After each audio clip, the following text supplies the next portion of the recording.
জেলখানায় হাসপাতাল আছে পূর্বেই বলেছি। সেন্ট্রাল জেলে, বিশেষ করে ঢাকা জেলে ভালো হাসপাতাল। দোতলা দালান, প্রায় ১০০ রোগীর স্থান হতে পারে। ৩ জন ডাক্তার আছে, একজন কম্পাউন্ডার, সপ্তাহে ২ বার সিভিল সার্জন আসেন। তারই চার্জে জেল হাসপাতাল। ঔষধ যথেষ্ট থাকে, ডাক্তারের হুকুম মতো যে কোনো কয়েদিদের দিতে বাধ্য। একে মেডিকেল ডায়েট বলা হয়। কয়েদিদের ওজন কম হয়ে গেলে ডাক্তাররা ডায়েট দিয়ে থাকেন, তবে সকল ডাক্তার না। হাসপাতালের চিকিৎসা প্রাপ্ত হয়ে যদি রোগী ভালো না হয়, তবে জেলের মেডিকেল অফিসার ইচ্ছা করলে মেডিকেল কলেজে পাঠাতে পারে। দুঃখের বিষয়, কয়েদিদের কপালে ভালো ওষুধ কম জোটে। ভালো ব্যবহারের ডাক্তার যারা, তারা কয়েদিদেরও মানুষ ভাবে আর রোগী ভেবে চিকিৎসা করে। তারা বেশি দিন জেলখানায় থাকতে পারে না। অনেক ডাক্তার দেখেছি জেলখানায় কয়েদিদের ডায়েট দিতে কৃপণতা করে না, অসুস্থ হলে ভালো ঔষধ দেয়। আবার অনেক ডাক্তার দেখেছি যারা কয়েদিদের কয়েদিই ভাবে, মানুষ ভাবে না। রোগ হলে ঔষধ দিতে চায় না, পকেটে করে ঔষধ বাইরে নিয়ে বিক্রি করে, ঘুষ খায় চিকিৎসা করার নামে। আবার টাকা পেলে হাজতিদের মাসের পর মাস ভর্তি রাখে, ব্যারাম নাই যদিও। এভাবে বাইরে থেকে জামিনের চেষ্টা করা হয়।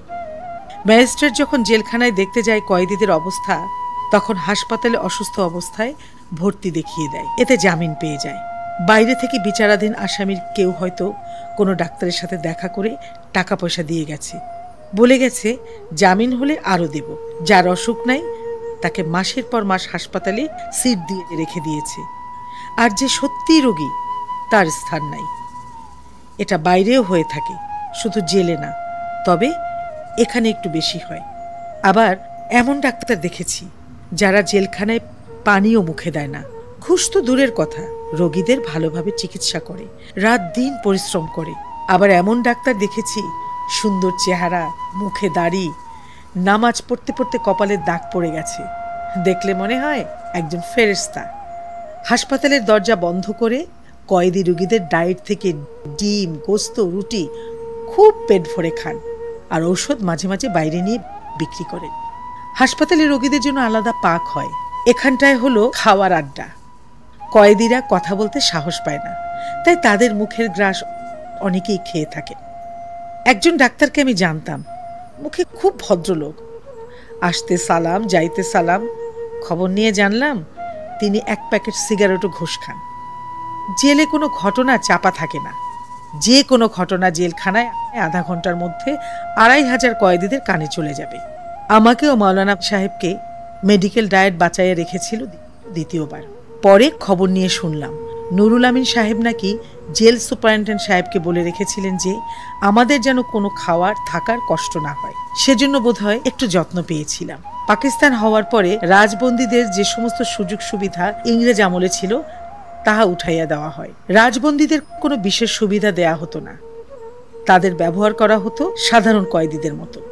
কাহাকেও 3য় শ্রেণীর মতো ব্যবহার করা হতো, আবার কাহাকেও 1ম শ্রেণীর মতো ব্যবহার করত। আইবিদের ইচ্ছা।